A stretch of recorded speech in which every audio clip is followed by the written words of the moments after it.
Global Technology Sales Solutions recently co-sponsored the BizDev360 Revenue Generation Executive Forum. The forum focused on determining why most marketing leads fail to help sales. Close to 100 senior executives from sales, marketing, and operations came together to exchange insights and suggestions on how to address this challenge. The forum examined the real impact of various marketing vehicles in terms of what they can and cannot do. The DNA qualification funnel was examined to help the audience pinpoint key prospect engagement stages and where marketing and sales responsibilities begin and end. We hope you find value in this presentation, and if you have questions or would like to learn more or to schedule a consultation, please visit us at gtssdna.com.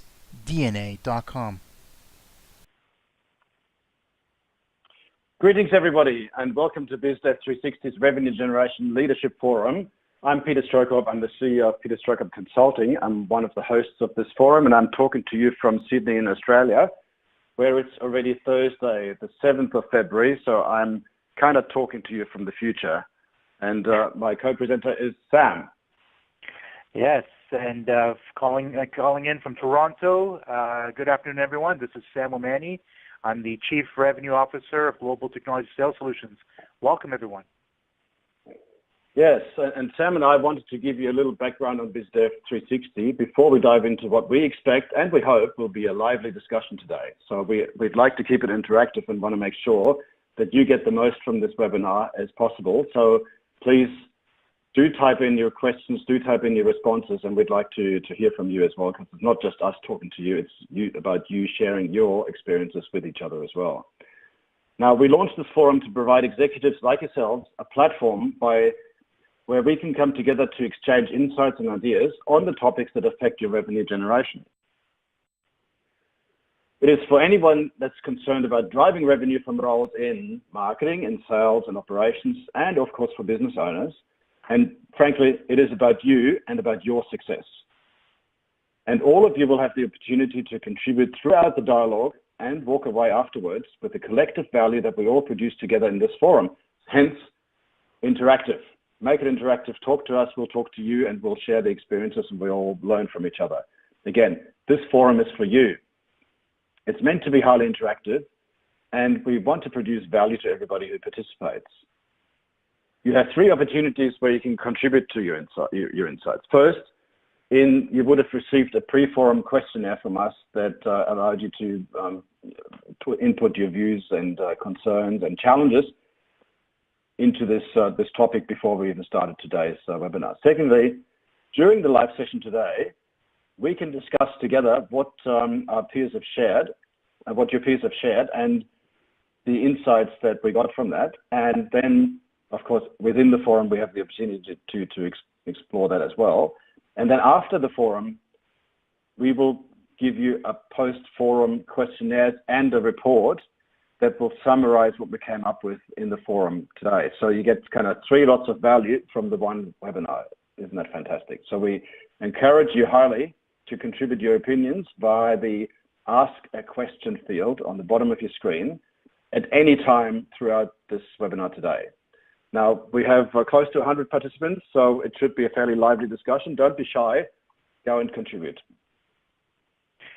So, folks, Peter and I will be monitoring, as he mentioned, the question field. So we'll do our best to address your comments. Now, if your comments or questions are not addressed during the live session, please be assured that we will do so right after the forum. And again, by no means does our insights hold greater value to yours, okay? This is a collective, so please be ready to share your opinions.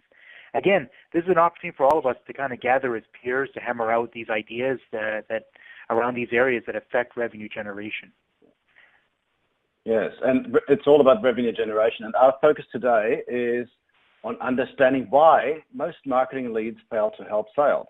Now, we're not bashing up marketing. You know, it's just a fact of life that salespeople think that most marketing leads fail to help sales.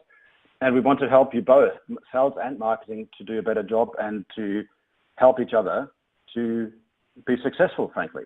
And that's why this topic is hot on the mind of most marketing and sales executives today, and that's why we're addressing it. The goal today is to help shed light on how you are currently addressing this issue in your organization at a strategic level, and what you can do about it to improve it. Because it's a great opportunity to drive sales results. And we want to avoid frustrations that often run high on both sides of the camp within sales and within marketing, and we want you to be happily working together, be happy campers. Now, often marketing feels that their efforts go unappreciated by sales, and sales feels that marketing's efforts are not good enough to convert the leads into revenue. And so we want to break through this finger pointing and blame shifting, because we can both do better by helping each other. And increasing pressure on sales to attain revenue goals and quota makes it increasingly more challenging for sales to spend time on the pursuit of marketing-generated leads. So increasing the pressure actually distracts sales from following up on marketing's leads, which then has a negative effect on the perception of the leads that come from marketing. And so we go round and round in circles, and we want to, as I said, break through this nexus. So, Sam, what do you say? Yeah, I completely agree. And I echo that, being a person in marketing for many, many years, the goal here is to help figure out the issues and see that what we can do to increase the conversion rates. Many organizations have chosen to implement a service level agreement between sales and marketing to force a minimal level of sales attention to marketing leads. Now, it's in my opinion that putting an SLA in place to force an increased divergence of sales attention is actually counterproductive. Okay. Now, marketing invests heavily in understanding external customer needs. Okay, we do a lot of data analysis, a lot of field analysis around our market to understand our, what the buyers are looking for and the trends. Marketing's internal customer is your sales organization, and effort must be invested to truly understand what your internal customer needs are. What does the sales organization truly need to be successful? And the bottom line is, if marketing is providing its internal customer, meaning the sales organization, providing what it needs to be successful, then you don't need an SLA, because sales will be begging you for more leads. Yeah, that's right, Sam. If the leads that are coming from marketing are high value, then sales can benefit from them, and they just want more of them. So that goes without saying. So that's why we should be concerned when lead conversion rates are less than desired, because poor lead conversion rates affect everybody in the business, including your partners, your channels, and your alliances, and of course your customers, because they will have a poor customer experience. So poor lead conversion is bad for business and bad for the customer, and it's just not a good thing to have around. And the industry in general agrees that there has been a fundamental shift in the balance of responsibility throughout the buying cycle, away from sales and more towards marketing. Now, salespeople might disagree with this, but if you want better leads, you better let marketing do their job, and you help them to do their job, and they will help you then to sell more. Now, this is in part due to the enablement of buyers to gain access to information on products and services via digital and social media. So this is clearly the domain of marketing. When people go onto the website, or they read your white papers, or they read your success stories, and your press releases and your PR, that's all the domain of marketing. And we want marketing to do such a good job in there that the buyer will just be interested in your products and services and be intrigued and want to talk to your salespeople. Now, we've already covered this in detail in our last forum, which was focused on determining the real revenue impact of digital content marketing. So we've already covered that, and if you want to have a look at that, it's available on demand on Bright Talk here on the BizDev360 channel, or you can go straight to BizDev360.org, where you can also access the post-forum report. And regardless of how successful marketing leads are or are not, the leads are still an important lifeline for sales, especially if they're good.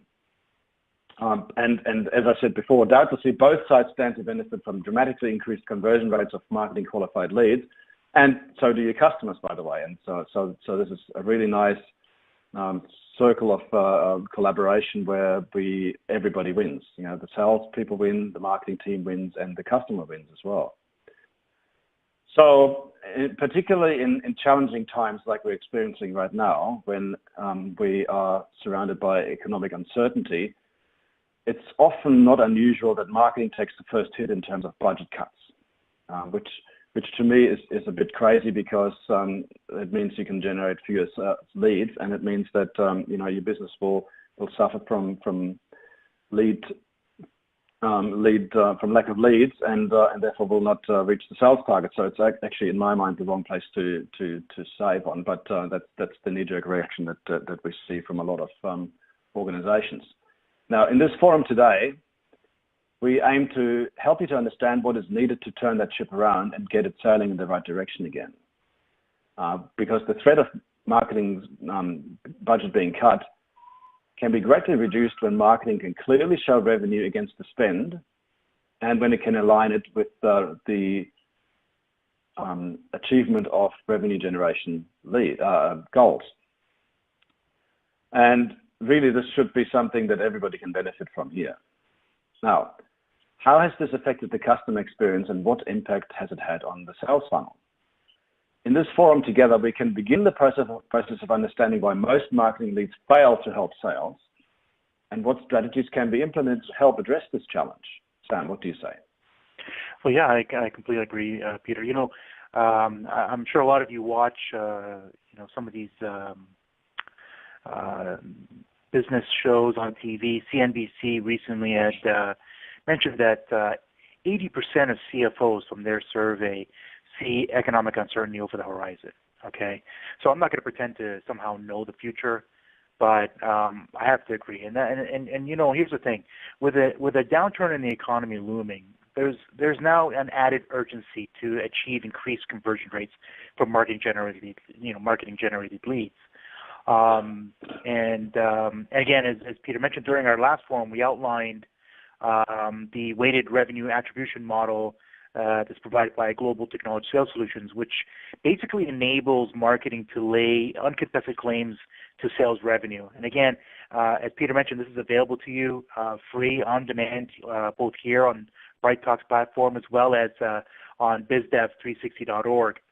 So, ladies and gentlemen, these topics go hand in hand. In fact, for our next forum, we'll cover understanding the true costs of passing underqualified leads to sales. And it's scheduled for April the 3rd, and it's definitely something you don't want to miss. No, that's right. Keep an eye out for the webinars that are coming up, because they'll be highly interactive and highly valuable to everybody. And speaking of keeping it interactive, I really encourage you to put your comments and questions into the Ask a Question field on the bottom of your screen, because we want to hear from you. We don't just want you to hear from us. We want to hear from you as well and learn from each other. Now, in the pre-webinar questionnaire, we asked you a couple of questions, and the response that we received, probably not surprisingly to many of you, is that we saw that simply one side blames the other. So marketing blames sales, and sales blames marketing, and so we go round and round in circles. But at the same time, there's light at the end of the tunnel. Is that we clearly saw a genuine desire by you to want to address this challenge, and a willingness to sit down with each other and figure it out how we're going to do better. So that's a really bright aspect of it, and that's really something that we want to hone in on. And yeah. So let's have a look at. Sorry, Sam, go ahead. Sorry, Peter. Yeah, and I have to echo that again. You're right. I mean, when we put out the surveys to the registrants and so forth, I mean, it wouldn't surprise anybody that we would probably expect that sales start blaming marketing bleeds sales. But actually, what we actually gathered was a real genuine interest and desire to address this challenge. Right? Okay, what do we got to do to figure this out? I think that's what we. Peter, I don't know if you agree with me, but that's what I kind of saw from the results of what people were handing back to us. Well, that's right, and let's drill down on that right now. So what we gathered is that people in marketing simply, from the responses, is that people in marketing simply see the issue as a matter of calibrating the existing lead scoring and grading systems. So saying that the process is right, but maybe the way we measure it and score it is not quite right. And they also were of a mind that said, if we just had more comprehensive SLAs, service level agreements with sales, in terms of how they follow up the leads and how they report back to us what worked and what didn't work, then that could improve engagement levels with the salespeople and with the leads and hence with the customers. On the other hand, those of you on the sales side, you told us that you view the issue as a matter of employing stricter qualification standards, along with more effective validation of the leads. So you wanted simply the quality of the leads to improve, and some of you also quietly admitted that perhaps you do need to put a bit more effort into working the marketing generated leads, and maybe you haven't given them enough of a chance to come good. So there's a sort of a underlying acknowledgement that maybe the marketing leads are not all bad, and maybe we can do a better job following them up as well. Whereas marketing operations, on the other hand, seems to share a similar opinion with marketing, i.e. that they want more comprehensive SLAs.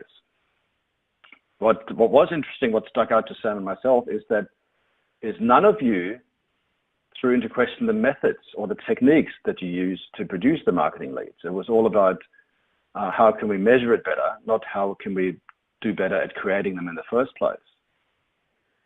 So it seems to me that sales does not seem to question the way that marketing generates leads, and sales mainly questions the quality of the leads that they receive. So it's probably not unusual that sales says, well, I don't care how you generate the leads as long as they're good.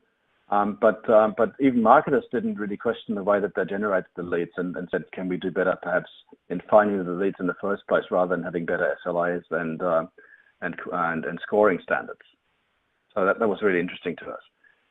Now, of course, all this focuses around what is a good sales lead, what constitutes a sales-ready qualified lead, and this. But you know, I think everybody's pretty much saying the same thing, that a good lead looks like a good lead.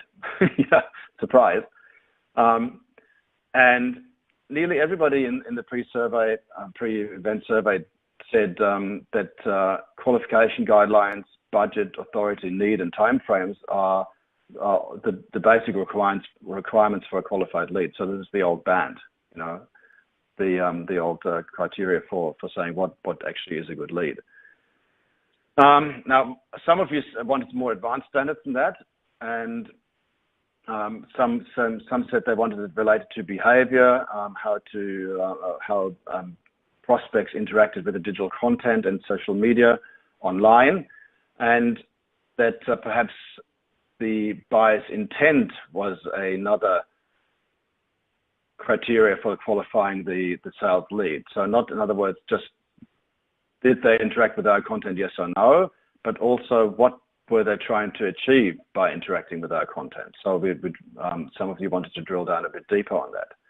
Yeah, and I found that very interesting, Peter. You know, I mean, you know, with folks, I mean, when I saw that first, a number of people responded back saying, you know, we also put intent. You have to show indication of intent. Okay, this is great. We went down the right line. But then when you dived into it, and some of the responses were geared saying, well, we determined that through behavior from digital content, right? How many times they interacted with the content, the more we can score them, the better that we believe that there's better of an intent. And well, I don't know about that. Yeah. Yeah, well, that's right. I mean, look, we got a good variety of responses, but what we're trying to do right now is to encapsulate that for you and summarize it. But also, again, please keep it interactive. If you have a question, if you have a comment, if you disagree with us, put it in, type it in, and we'll respond to it right here or afterwards in the post-event report. Now, some participants, some of you, even went as far as providing examples of how they score for leads and how they grade the leads that they produce. And it seems that those methods either involved a numbered or a lettered system to identify priorities, and which was really useful.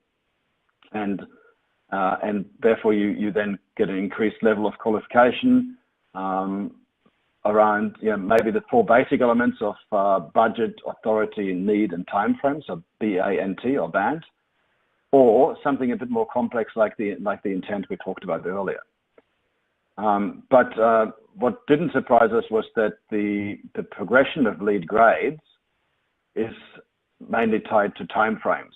So meaning the quick win leads or the shorter time frame leads seem to get a higher priority than the ones where it takes a bit longer. And some of you have recognized that and said, well, maybe we need to score it along the value of the lead in terms of the value of the deal size of the lead versus the quick wins. So we don't just want to pursue the quick wins, but we also want to put some focus on the ones where we can really hit the big time if we win that deal. So there was quite a variety of opinion coming through, but a lot of it made a lot of sense as well. So if you have any comments about how that works in your organization, I'll encourage you to type it into the Ask a Question field right now.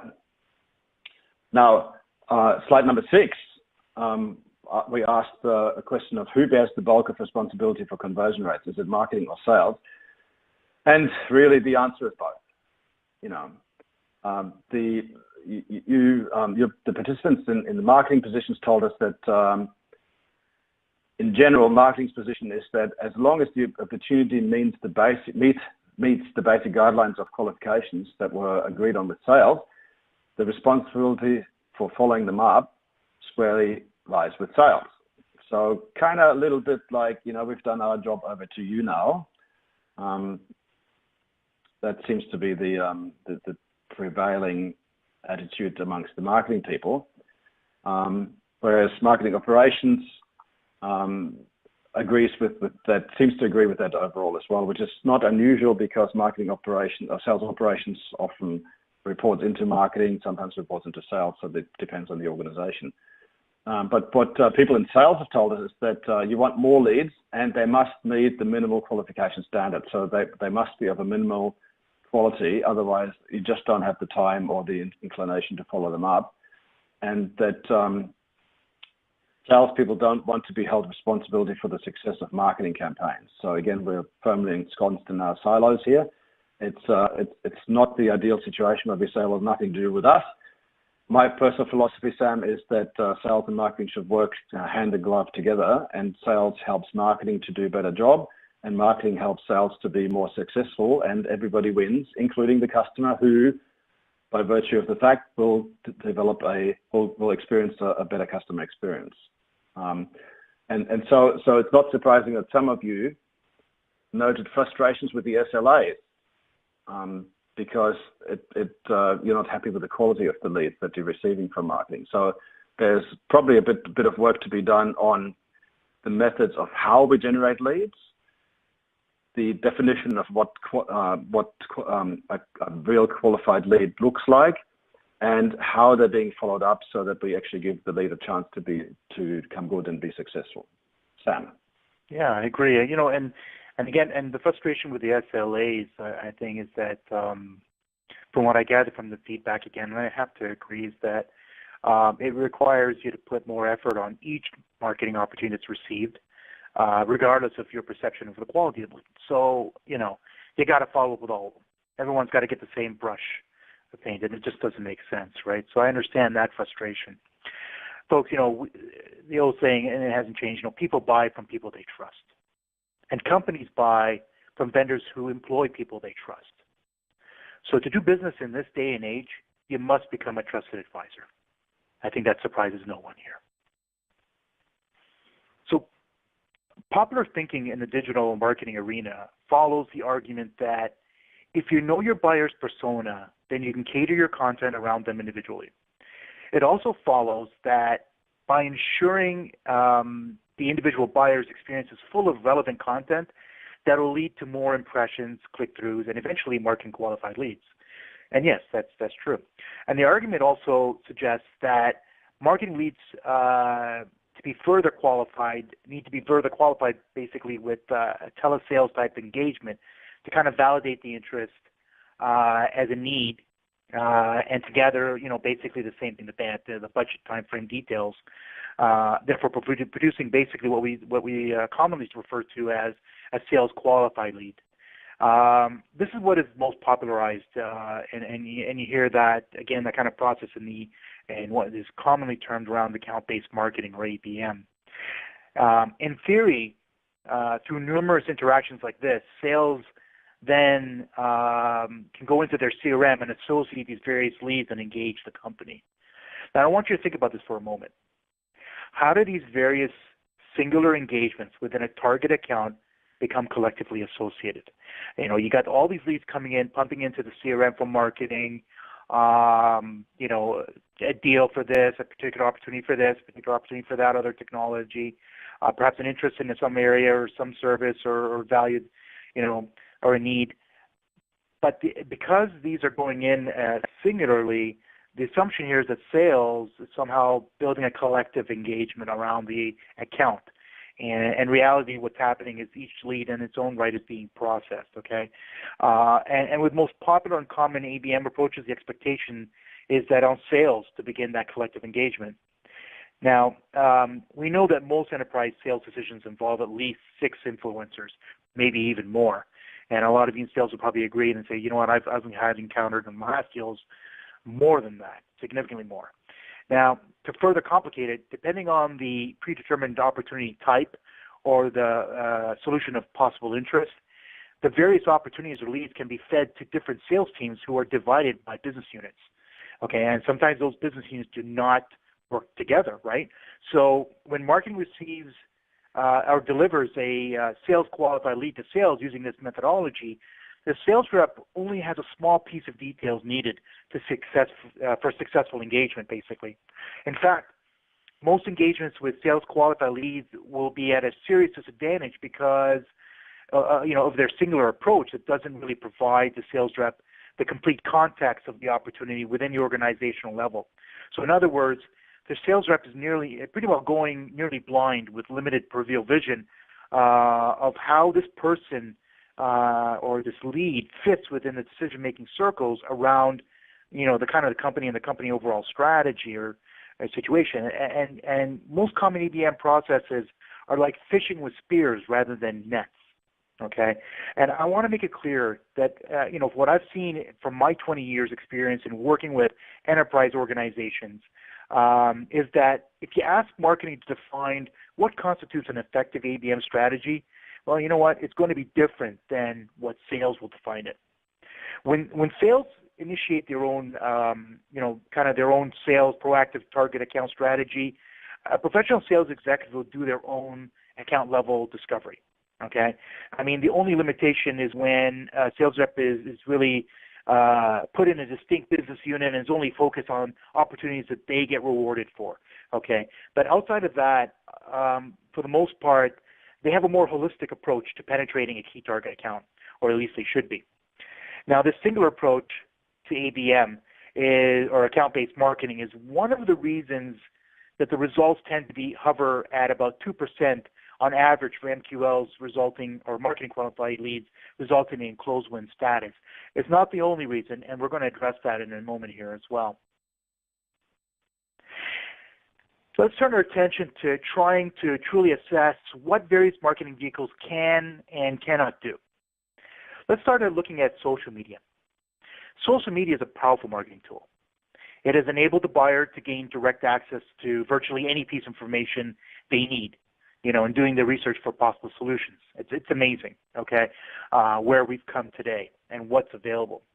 And of course, it goes without saying that marketing organizations must ensure, a good search engine optimization, that it's up to par and so forth, to ensure that that content is easily discovered, if you will, by potential prospects, okay? As users interact with social media outlets, marketing gains access to very useful business intelligence.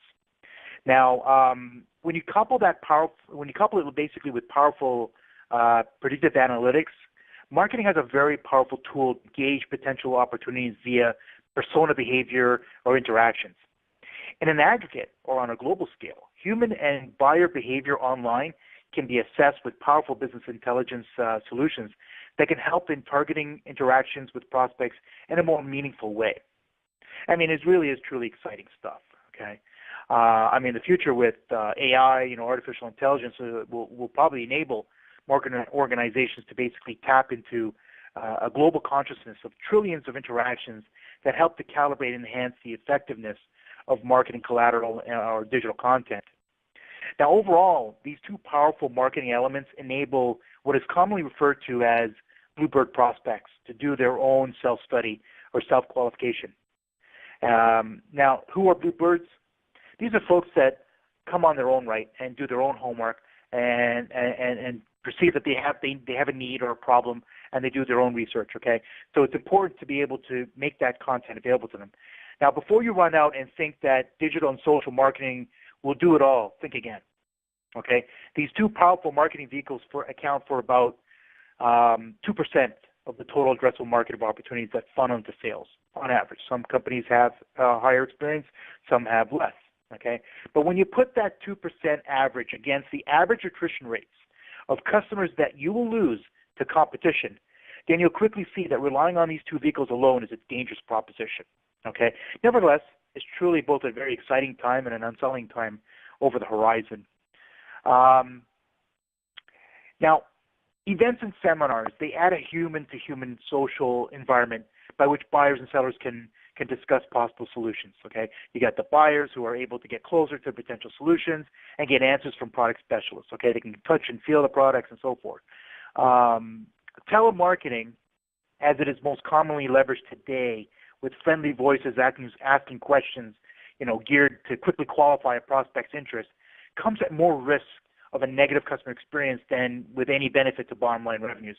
And I say this because while most call centers, they lack the resources, the real knowledge to be able to effectively engage buyers in a meaningful way, they're still being commonly leveraged to help move or marketing qualify leads into sales qualified leads.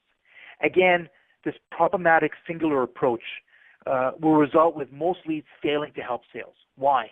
Well, sure, the prospect meets bank criteria, okay? They've got the budget, they got authority, need and time frame, all these things have been identified, okay? But that doesn't mean they're going to do business with you. And I'm sure for those of you folks on the bridge today in sales, how many times have you come across an opportunity, again, meets the complete criteria, it meets the SLAs, it is truly a qualified opportunity from a bank perspective, but there is no intent shown here. So until you become really a trusted advisor to the prospect, you'll just waste each other's time, regardless if the solution is ultimately the better one for them, okay? The other thing is also your competitors have an edge on you with their history and the trust that they've built over the years.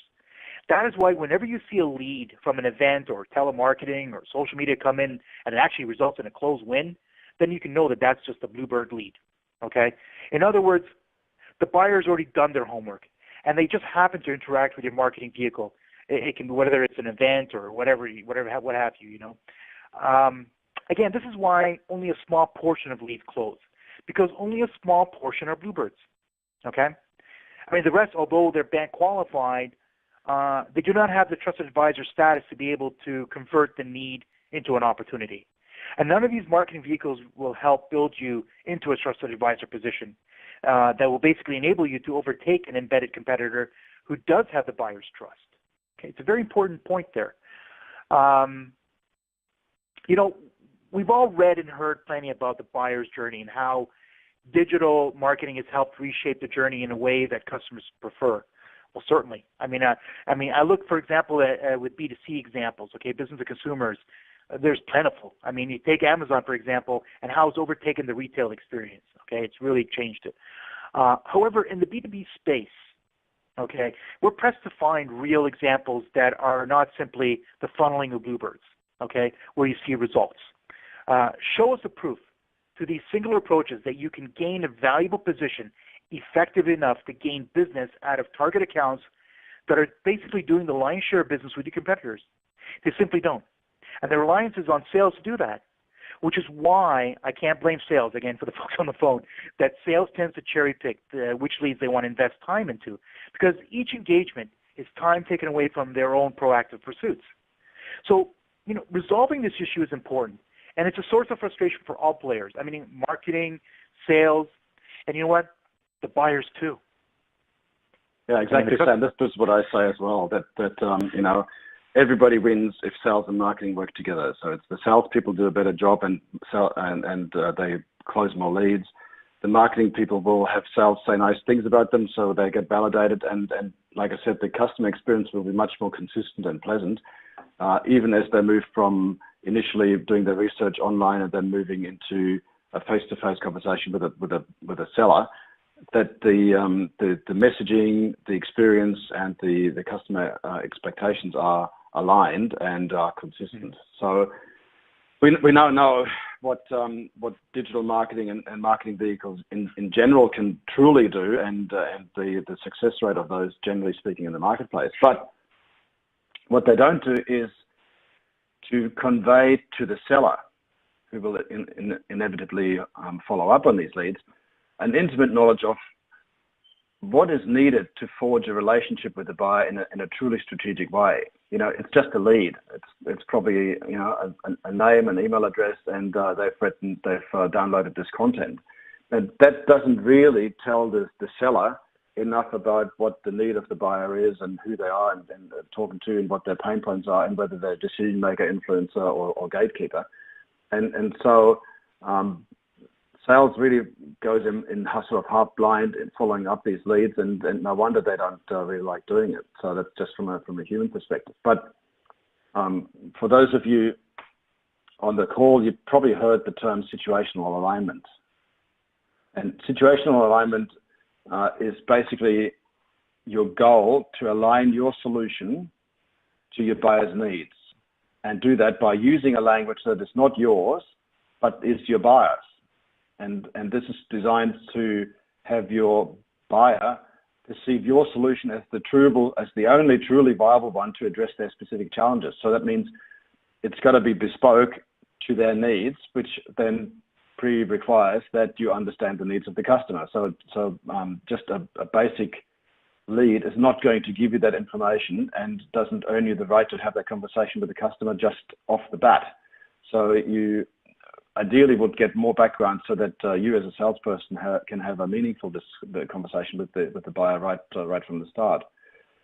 So for those of you in sales who are among the top 20% of performers, you know, so in every organization we have top performers, sort of middle of the road performers, and then underperformers.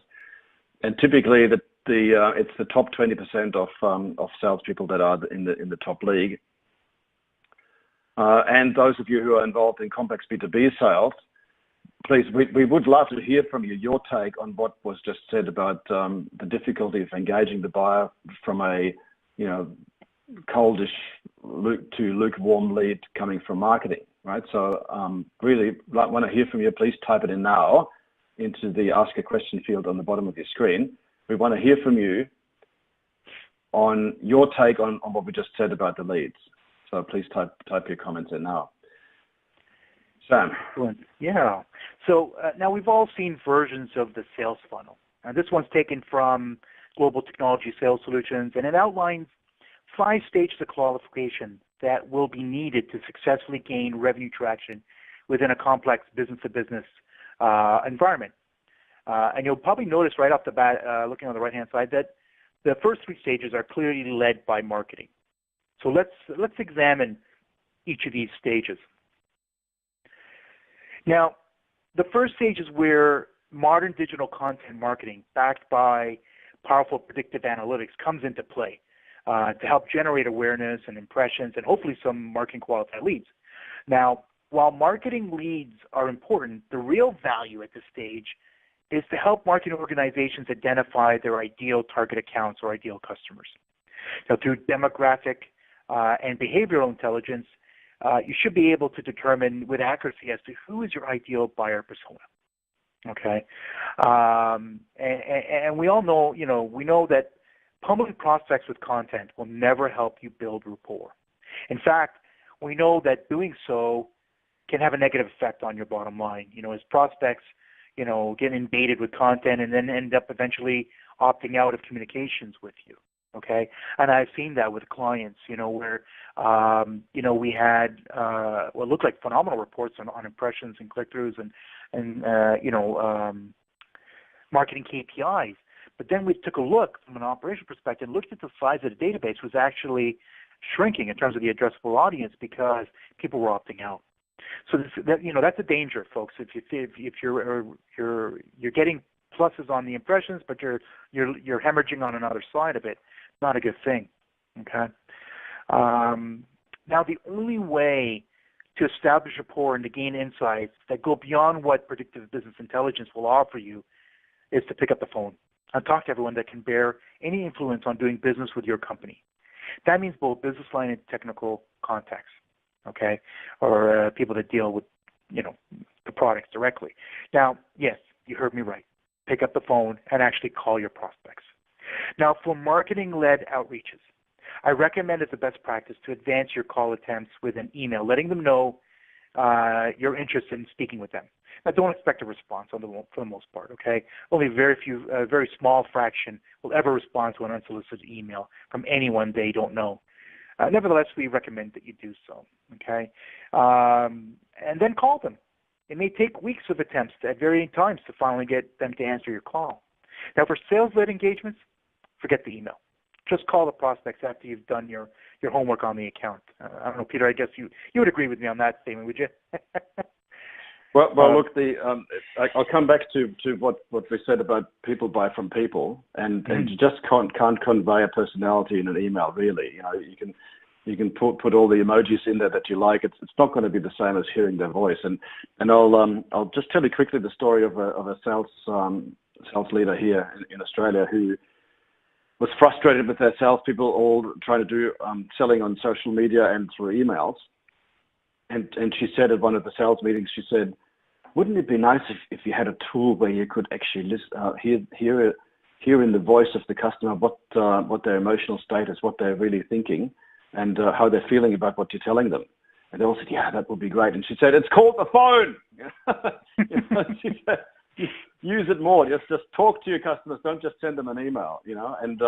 And there's another sales leader here in Australia who's been voted one of the top global influencers in B2B selling, Tony Hughes, and he talks about being horrified about how silent sales floors are now in organizations. There's the whole sales team there, and nobody's on the phone talking.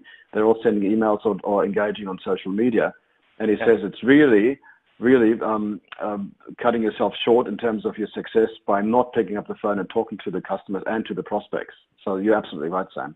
Yeah, and what I've encountered as well in my work of organizations that have built large, what they would call digital sales teams, and then the numbers just don't account up. And so there's got to be a change in that, a mixture.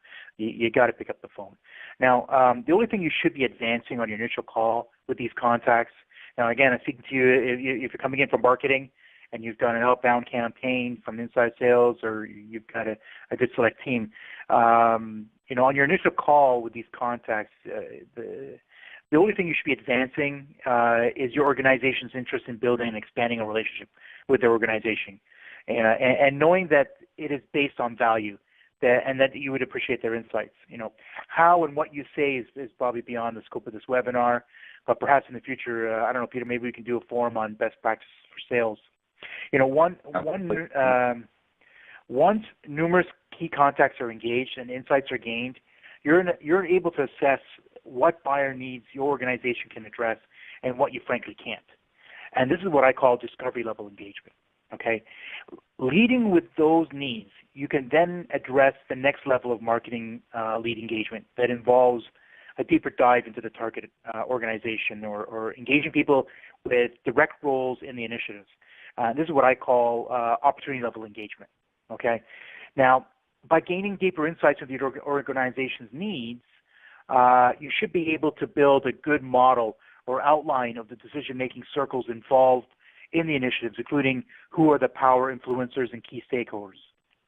Now, don't be sold on thinking that there's one decision maker. Okay, the so-called top dogs rely on their subordinates to help make their final decisions. A successful ABM strategy works to build rapport and influence the key stakeholder circles that influence the key decision makers. Okay, you have all heard where top salespeople, some of them would have a technique where they just go straight for the top and then delegate down. That's fine, but it is not the only thing that's going to happen. Okay, obviously, in order to get a deal done, it's going to require an engagement throughout the organization, and through this process, you'll gain knowledge as to who are the key stakeholders and decision makers, and they too will be aware that you have done your homework on them too. Okay. Now, at this point, that it's at this point basically that marketing communicates the opportunity to sales, and should work hand in hand in helping to build a situational alignment strategy. Again, marketing should arm sales with every bit of details gained relative to the opportunity, including all the back-end business intelligence assembled. I mean, together, sales and marketing, you have a solid chance to position your solution effectively, okay, or your value proposition. Because the rapport is with marketing should take the lead in scheduling an appointment with the stakeholders, okay? And with sale, basically in an attempt to establish, again, as we said, situational alignment, okay? Understand the customer situation and aligning your solution to their situation. Again, with the stakeholders already aware of your past engagements with nearly everyone involved in their initiative, including them, you're in a position to be basically genuinely heard, okay? Now, if successful, sales would be able to position your solution in the framework of the stakeholders' needs and enable the stakeholders to begin to internally and mentally align their needs to your solution. And that's a very important point. You're now really at the very beginning of becoming a trusted advisor. And of course, sales would need to continue their efforts and hopefully go into negotiation and hopefully a contract deal or sale. Now, here's an important point to note. Marketing doesn't relinquish their role within the target prospect account. They would continue to work with sales and continue to funnel more opportunities that are ready to be aligned, okay? Marketing hands the primary responsibility for the account once the volume of revenue generated by this newly acquired account reaches a revenue threshold whereby a dedicated sales headcount can be justified and assigned to the account, okay? Looks like we're running out of time here, aren't we? Okay. Yes, we are. So we'll speed it up a little anyways, bit. Yep. So, yeah. Okay, let's go ahead. Go ahead and move forward. All right. Go ahead, Peter. Yeah. So again, what we're saying here is that the collaboration between sales and marketing to both help each other to do better is absolutely vital, right? And by the way, we've got a lot of telemarketing going on, and it's the lowest paid people in the chain that actually try to make contact with the most valuable people in the value chain, namely the customers. There's something wrong with that picture, because more is not better. More is just more. You know, the old pray and spray doesn't work any longer, which is why Sam talked about fishing with spears and not fishing with nets, and being more engaged with a more targeted audience than just spraying it wide and high and wide. So what have we learned? Clearly, the modern and common tools of marketing each play a valuable role in helping an organization to gain traction within an account. And we do now understand the limitations of each type of the marketing vehicles for sales, which is why we have sometimes a problem with getting sales to understand what marketing exactly can do with the leads and the quality that they generate. So an ABM strategy, account-based marketing strategy, is a great way to fish with spears and not with nets, and to go beyond the old band criteria that sales often operates with. So the success is in building a trusted relationship. It's a bit of a cliche, but if you do it well, if you can pull it off, you really win more sales with the prospect as you carve out your opportunity.